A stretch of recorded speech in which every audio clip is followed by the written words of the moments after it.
గౌరవనీయులు తెలంగాణ రాష్ట్ర సమితి అధ్యక్షులు పెద్దలు తెలంగాణ ముఖ్యమంత్రి కేసీఆర్ గారు గడిచిన సంవత్సరాల కాలంగా ఈ దేశ రాజకీయాల్లో ఒక గుణాత్మకమైన మార్పు రావాలి, కేంద్రం అన్ని అధికారాలు తన వద్దే పెట్టుకుని రాష్ట్రాలపైన ఏదైతే నిర్లక్ష్య వైఖరి అవలంబిస్తూ ఉందో ఇది మారాలి అనే ఆలోచనతో ఒక సమాఖ్య స్ఫూర్తితో ఫెడరల్ స్పిరిట్తో జాతీయ స్థాయిలో ఒక ప్రత్యామ్నాయాన్ని ఏర్పాటు చేయాలని ఒక కార్యక్రమాన్ని ఒక ప్రయత్నాన్ని ఏదైతే ఆరంభించారో అందులో భాగంగానే వారు గతంలో స్వయంగా కోల్కతాకు వెళ్ళి మమతా బెనర్జీ గారిని, ఒరిస్సాకు వెళ్ళి బిజు జనతాదళ్ అధ్యక్షులు ఒరిస్సా ముఖ్యమంత్రి పట్నాయక్ గారిని, నవీన్ పట్నాయక్ గారిని, అదే రకంగా చెన్నైకి వెళ్ళి స్టాలిన్ గారిని, అదే రకంగా బెంగళూరుకు వెళ్ళి కుమారస్వామి గారిని, అజిత్ జోగి గారిని, ఇంకా చాలా పార్టీలతో ఆయా పార్టీల అధ్యక్షులతో వారు సంప్రదించడం జరిగింది.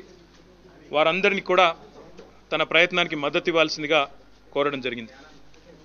ఆ పరంపరలో భాగంగా నిన్న గౌరవనీయులు వైఎస్ఆర్సీపీ అధ్యక్షులు పెద్దలు ఆంధ్రప్రదేశ్ ప్రతిపక్ష నాయకులు వైఎస్ జగన్మోహన్ రెడ్డి గారికి ఫోన్ చేసి ఈ ఆలోచన గురించి, ఈ ప్రయత్నం గురించి మాట్లాడేందుకు కలుస్తాము అని వారిని కోరడంతో వారు ఈరోజు రమ్మని ఆహ్వానించారు. ఆహ్వానించిన తర్వాత ఈరోజు వారి దగ్గరికి వచ్చి వారి బృందంతో అన్ని విషయాలు కూడా పంచుకున్నాం. తప్పకుండా మాకు విశ్వాసం ఉంది, like minded forces who believe in strengthening regional parties and states, రాష్ట్ర ప్రజల ఆకాంక్షలకు దగ్గరగా ఉండే విధంగా జాతీయ రాజకీయాలు ఉండాలి, రాజకీయ వ్యవస్థ ఉండాలి అనే ఆలోచన ఉన్న ప్రతి ఒక్కరు కూడా కలిసి వస్తారనే విశ్వాసం మాకుంది. ఈరోజు చాలా విషయాలు కూడా వారితో పంచుకోవడం జరిగింది.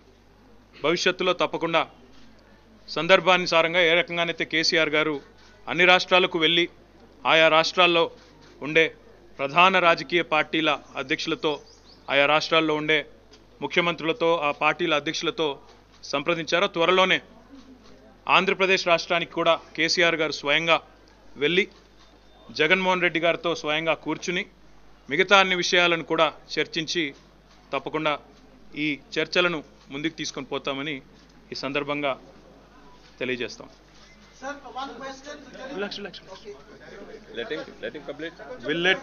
విల్ లెట్ జగన్మోహన్ రెడ్డి గారు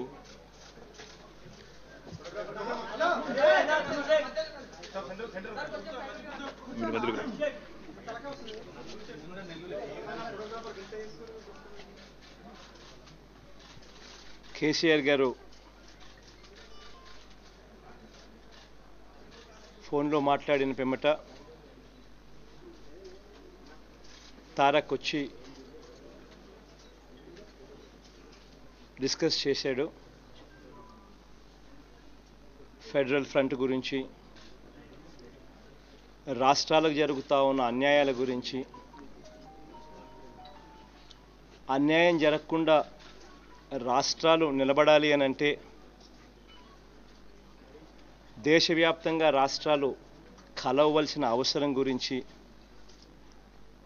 మన ప్రత్యేక హోదానే ఉంది. ఫర్ ఎగ్జాంపుల్,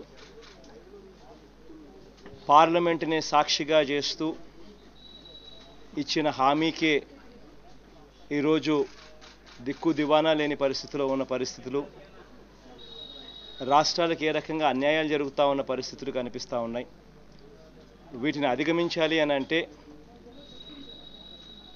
ఒక్కొక్క రాష్ట్రం పరిధిలో వాళ్ళకున్న ఎంపీల సంఖ్యాపరంగా చూస్తే అధిగమించే పరిస్థితి ఉండదు. కాబట్టి 25 మంది ఎంపీలతో మేము ప్రత్యేక హోదా కోసం డిమాండ్ చేసినా పట్టించుకునే పరిస్థితి కనిపించదు.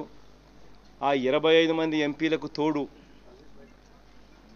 పక్కన తెలంగాణ రాష్ట్రం నుంచి మరో 17 మంది ఎంపీలు కూడా జత అవుతే 42 మంది ఎంపీలు ఒకే తాటి మీదకి వచ్చి రాష్ట్రానికి జరుగుతూ ఉన్న అన్యాయం మీద స్పందించగలిగితే, రాష్ట్రానికి జరుగుతున్న అన్యాయం మీద ప్రశ్నించగలిగితే 42 మంది ఎమ్మెల్యేలు ఒకేసారి రాష్ట్రానికి జరుగుతూ ఉన్న అన్యాయం మీద వాళ్ళు ప్రశ్నిస్తూ ప్రత్యేక హోదా కావాలి, ఇవ్వాలి, పార్లమెంటు సాక్షిగా ఇచ్చిన మాట అది అని చెప్పగలిగితే అప్పుడు రాష్ట్రానికి మేలు జరిగే పరిస్థితి ఇంకా మెరుగవుతుంది.